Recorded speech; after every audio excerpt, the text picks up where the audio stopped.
All right, breaking news. The San Francisco 49ers do not make a trade at the deadline. I know there was so much hype, so much buzz about Jermaine Johnson, potentially Bradley Chubb, Jalen Phillips was thrown around, a lot of names.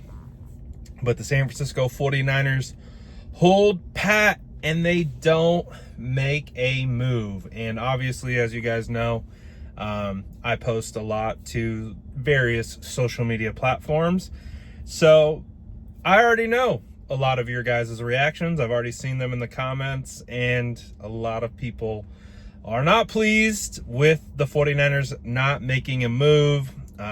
Some of the common themes are, expletive-laced rants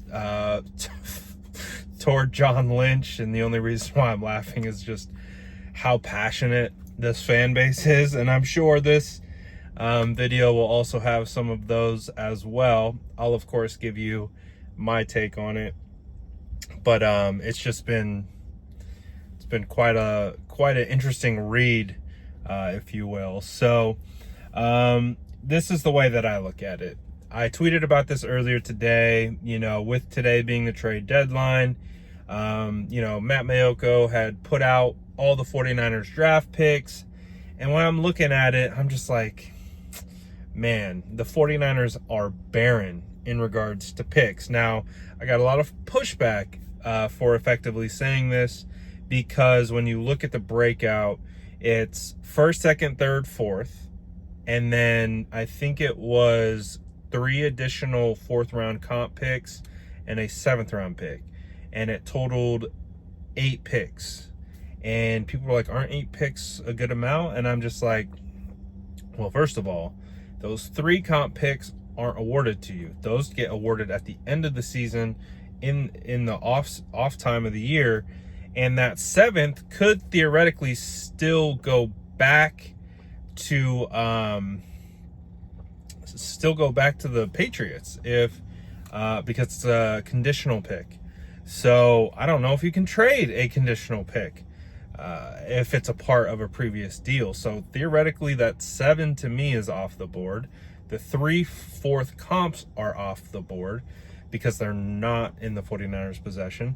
So that leaves you a first, second, third, and fourth, and that's it to be able to make a potential move. And so then you look at that aspect of it of like, well, if the 49ers had 12 picks, 11 picks, with the compensation picks also accounted for, my tune would be a little bit different. But when I looked at that, I was like, actually, I'm not going to be surprised if the San Francisco 49ers don't make a move, because they don't have the capital to be ultra flexible, to essentially overspend. And we didn't see Jermaine Johnson moved. We didn't see Minkah Fitzpatrick moved. We didn't see Bradley Chubb move. Those guys didn't get traded. And from the reports that we saw, it was that no one was able to meet the Jets' asking price. And honestly, if you would have asked me, Brad, would you have traded a 2nd-round draft pick for Jermaine Johnson? Probably would have said no, because I just haven't seen enough from Jermaine Johnson to really move me personally enough to give up a 2nd-round draft pick for. I'm also a draft nerd. I'm also someone who believes in scouting, drafting, finding talent in the draft. And I do know a lot of 49er fans have a lot of pushback towards this regime and how they draft. And, as you guys know, if you've watched my channel, I don't necessarily agree with every single 49ers pick. And in fact, I tend to not agree with quite a few of their draft selections. While I've been right on some, wrong on others, that remains to be the point. But the point is that I just, Trey Hendrickson obviously not moved. The Bengals were asking for a first. Are you trading a 2nd-round draft pick for 8 games? No. I don't want to do that. I had mentioned previously, like, about the most that I would consider giving up would be like a third and a fifth, but that was when Fred Warner was healthy. I think, you know, so, and that was when Mikael Williams was healthy. And I think, you know, those injuries do impact a little bit the kind of all-in nature as well. Like, you have to be smart about this, because although the 49ers have a 6-3 record and they still have the potential to win football games,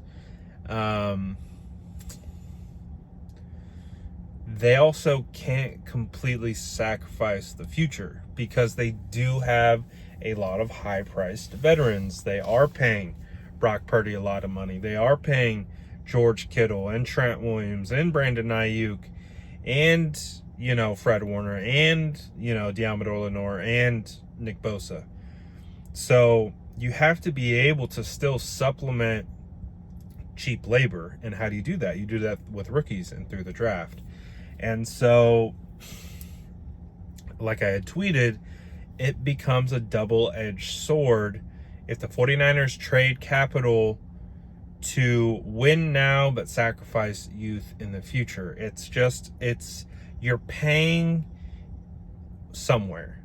It's going to affect you somewhere. It either affects you this year or it affects you into the future, and it affects you in the long game. And so what it does feel like is that the 49ers, again, weren't going to go out and drop a Jerry Jones type trade, a Colts type trade where they go out and trade multiple first-round draft picks. I mean, the fact that Sauce Gardner went to the Colts for 2 first-round picks and Adonai Mitchell, that was a wild trade. You know, Jerry Jones' trade of Quinnen Williams was crazy. But at a certain point, you know, maybe if we're sitting at this point 6-3 with Fred Warner and Nick Bosa fully healthy, then maybe those considerations are a little bit different. Because then you are maybe only a couple pieces away, whereas I think the 49ers are a lot of pieces away, and they have to weigh out going all in for this season where they've had a lot of injuries, or just kind of sitting back and waiting for the right value to present itself. And unfortunately, it didn't happen. So I'm in the middle. I would have loved the 49ers to make a move. I would have absolutely been all for it. They need defensive linemen. They need defensive ends. They need maybe potential safety help.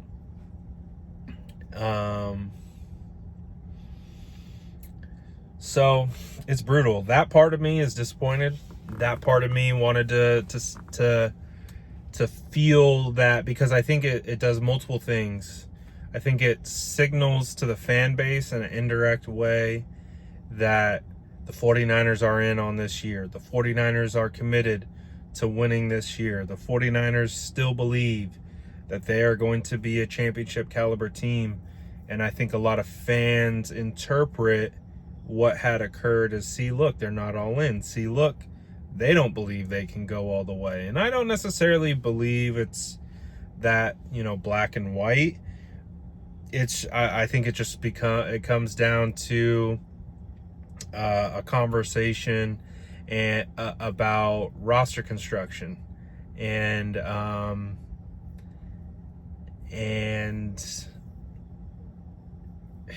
a tough one. It's a tough one because you have to weigh out two things. You can't just make moves for the now.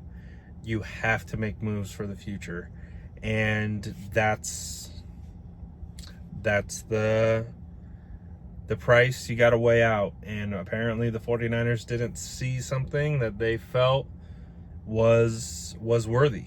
So I don't know, but I'm, again, really curious. I'm not necessarily, you know, I'm curious to know what you guys think about this. I'm not necessarily like, I don't love it. You know, I definitely wish they made a move. I definitely wish something happened, because again, I do think it would signal a belief in this season. And not, again, it doesn't, just because they didn't also doesn't mean that they don't have a belief in this season. It just felt like a little bit of a build-up for a letdown, if that makes sense. And I'm sure that's what a lot of 49er fans are feeling right now. They're just feeling like, man, there's so much buzz around, and there always is. Like let's be honest. You know, we are the 49ers. The 49ers are linked to literally everyone. And so it's kind of a normal situation. You know, 49ers have interest, due diligence here, things don't necessarily happen. So, you know, we'll see how the rest of this year goes, and just cross your fingers that they get healthy. Cross your fingers that someone drops a good player and the 49ers are able to add them to the roster and they find a diamond somewhere, you know, to help contribute. But let me know what you guys think about this in the comments below. And as always, make sure to like and subscribe for more updates.